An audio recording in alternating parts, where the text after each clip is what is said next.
Hey guys, this is Eric from Invensis, and I welcome you to our YouTube channel.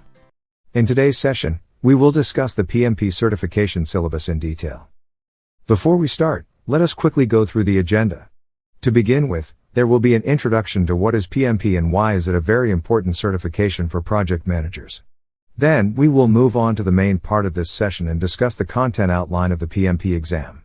We will conclude this session by talking about the exam format in detail. If you like this video, do subscribe to our YouTube channel. Also, to learn more about project management and its practices, check out Invensis Learning's Project Management Certification Training on Prince 2, Project Management Fundamentals, PO, and MSP. All of the necessary information, CAP, is given in the description box below. Now, let's get started with the first topic of today's session, the introduction to PMP.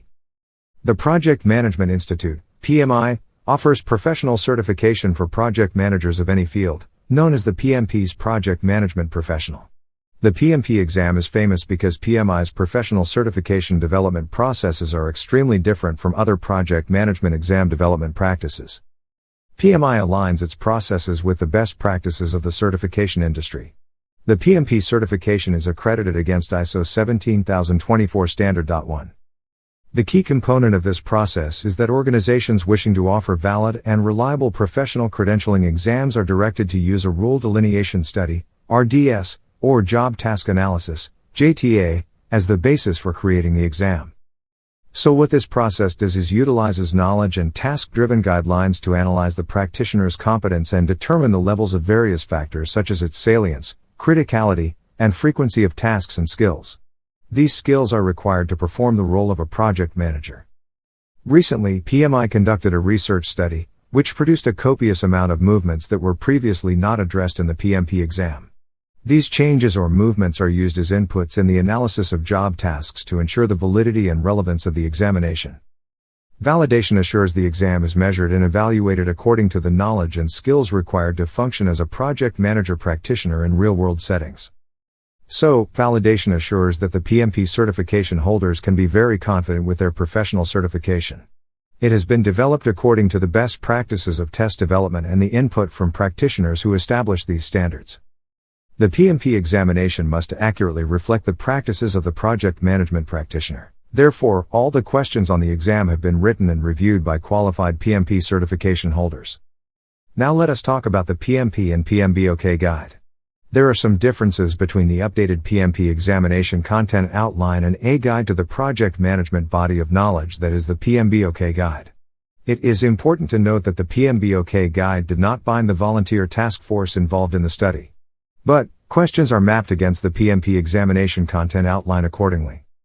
The task force members outline critical job tasks of individuals who lead and direct projects based on their experience and appropriate resources. Now, let's move on to the main part of today's session and talk about the PMP exam content outline. The following table that you can see on the screen identifies the proportion of questions from each domain that will appear on the exam. The first domain is based on people and contains 42% of items on the test. The second domain is process that contains half of the items of the entire test, that is 50%. The last domain is business environment that contributes around 8% of items on the test. About half of the examination will represent predictive project management approaches and the other, or half, will represent agile or hybrid approaches. Predictive, agile, and hybrid approaches will be found throughout the three domain areas and are not isolated to any particular domain or task. The PMP examination content outline is easier to understand and interpret because the format has been simplified based on the feedback from customers and stakeholders. So, there are domains, tasks, and enablers as defined by the job task analysis. A domain is defined as the high-level knowledge area that is essential to the practice of project management. Tasks, on the other hand, are defined as the underlying responsibilities of the project manager within each domain area. Finally, enablers are defined as illustrative examples of the work associated with each task. They are not meant to be an exhaustive list but rather offer a few examples to help demonstrate what the task encompasses. As we already know, the first domain is based on people and contains 42% of items on the test. There are 14 tasks and its statement, and each of these tasks has enablers. The second domain is process that contains half of the items of the entire test, that is 50%. Here, we have 17 tasks along with their statements and enablers for each of the tasks. The last domain is business environment that contributes around 8% of items on the test with 4 tasks and their enablers. Now let us take a look at an example of the new task structure. To begin with, we have the domain specified, that is people. Moving ahead, we have the task statement, manage conflict. Then we have the enablers specified. Interpret the source and stage of the conflict, analyze the context for the conflict, and evaluate/recommend/reconcile the appropriate conflict resolution solution. Now that we have discussed the syllabus in detail, let's move on to the next part of this session and talk about the information regarding the PMP exam. The PMP examination comprises 180 questions. 5 questions are considered pretest questions that do not affect the score in any way. They are used in the exam as an effective way to validate the test for future exam questions.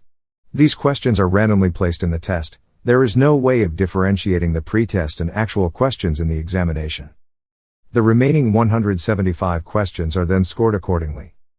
There are 2 10-minute breaks in the exam. The first will appear after you complete questions 160 and review all your answers.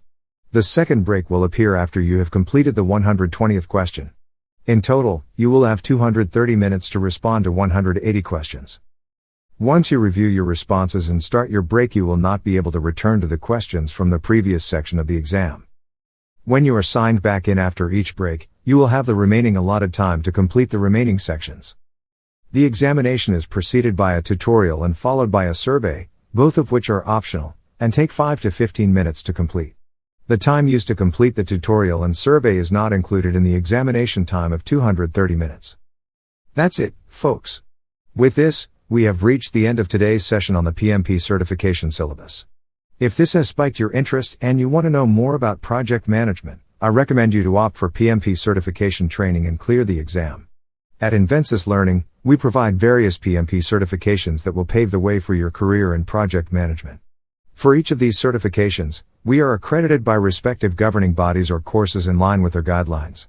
Post-enrollment, you will get lifetime access to a personalized learning management system. LMS has all the class recordings, live class, webinar links along with assignments and case studies to practice. All classes are live instructor-led, delivered by trainers with rich domain experience. Thank you guys. See you in the next session. For more updates on trending technologies, subscribe to Invensis Learning YouTube channel. Also, if you have any queries, share them with us in the comments section.